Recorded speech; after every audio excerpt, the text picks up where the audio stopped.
Shalom, shalom, shalom, que la grâce et la faveur de notre Seigneur Jésus-Christ de Nazareth soient avec vous. Le langage de la foi. Marc 5, verset 28, car elle disait, si je puis seulement toucher ses vêtements, je serai guéri. Alors, c'est l'histoire de cette femme qui avait une perte de sang pendant 12 ans, qui était passée chez beaucoup de spécialistes, espérant avoir des solutions. Mais la Bible déclare que son cas s'était empiré. Et un jour, elle a entendu parler du Seigneur et elle s'est dit en elle-même que si elle pouvait simplement toucher le vêtement de Jésus, elle allait être guérie. C'était une histoire, c'était une aspiration inédite, d'autant plus que personne avant elle n'avait fait ce genre d'expérience. Mais voyez-vous, ne soyez pas traditionnaliste avec Dieu. Soyez spirituel. Si vous limitez la manifestation et l'opération de Dieu seulement par ce que vous avez entendu, seulement par ce que vous avez vu dans la vie de votre frère, de votre soeur, de votre ami, vous allez rater une plateforme de visitation de la part de Dieu. Dieu est multiforme. Dieu est un Dieu qui agit, n'est-ce pas, selon son bon vouloir, et les canaux de Dieu ne peuvent être maîtrisés par la science et la logique humaine. Il y a un langage particulier qu'on appelle le langage de la foi. C'est le langage de Dieu, tout simplement. Le langage de la foi, c'est un langage qui n'est pas logique. Le langage de la foi, c'est un langage qui est basé sur un principe spirituel inédit, découvert, un principe spirituel révélé. Le langage de la foi, c'est un langage qui brise les protocoles humains, mais qui permet d'avoir des résultats probants, mais qui permet d'avoir des résultats impactants, qui permet de produire des preuves. C'est un langage qui peut ne pas être commode par, n'est-ce pas, le vecteur qu'il utilise, mais qui obtient l'authentification par les résultats qu'il produit. Bien-aimés dans le Seigneur, lorsque vous marchez avec Dieu, vous devez avoir une certaine attentivité, n'est-ce pas, au Saint-Esprit et à la voix de votre cœur. Cette femme, avec les nombreux témoignages qu'elle avait entendus de Jésus, elle s'est dit en elle-même, c'est pas Dieu qui lui a donné cette instruction, mais sa foi en la capacité de Jésus était tellement grande qu'elle s'est dit, si cet homme guérit les morts, si cet homme, ressuscite les morts, s'il guérit les malades, c'est que son vêtement est capable aussi de toucher quelqu'un et que cette personne-là va guérir. En réalité, oui, c'est un principe spirituel qu'elle a découvert. C'est une science spirituelle qui était existante mais qui n'était pas appliquée. Plus tard, dans Actes chapitre 19, la Bible nous révèle que les vêtements de Paul sont capables de délivrer des gens, de guérir les malades. Cette technologie spirituelle, la femme l'a découverte. La femme, n'est-ce pas, on connaissait la fonctionnalité.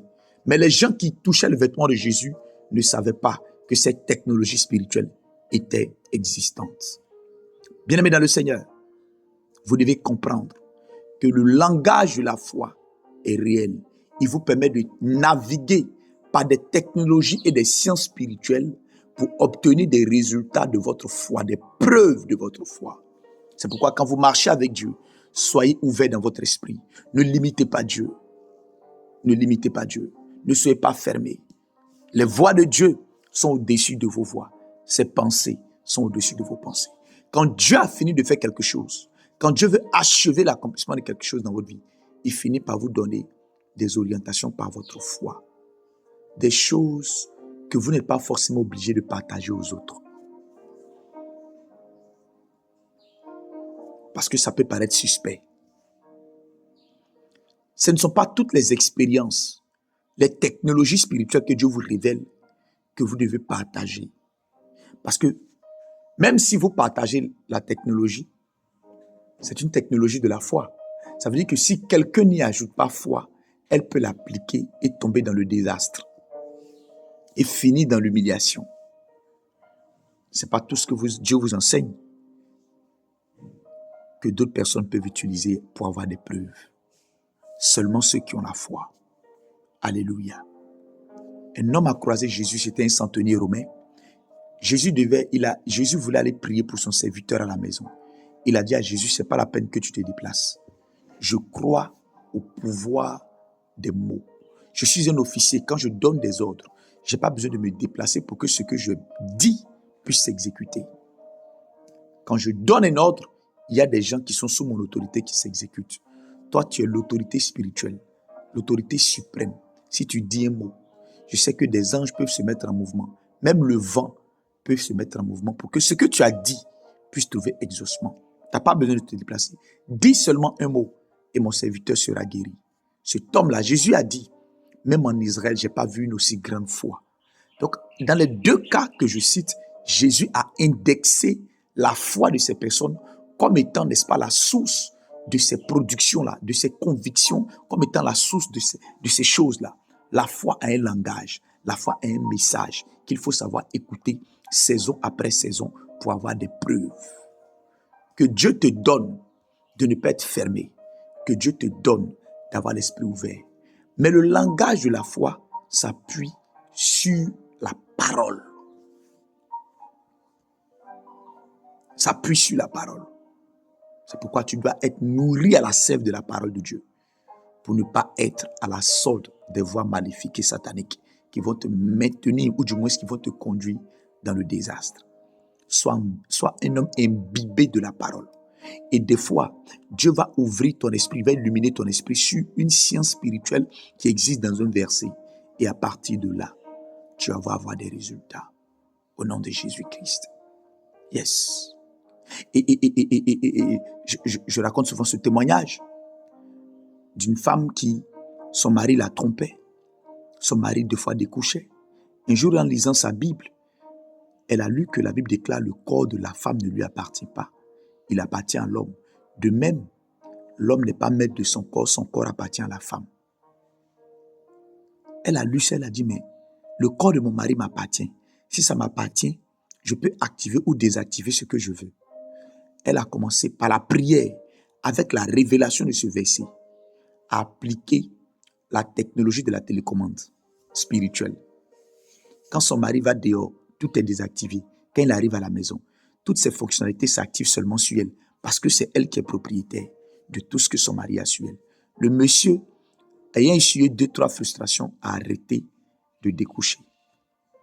Bien-aimé, la foi a son message. Tu peux lire ce verset puis aller essayer, tu ne vas pas avoir de résultat. Pourquoi? Ta foi. Que Dieu te bénisse. Que Dieu te donne d'être sensible lorsqu'il va te parler.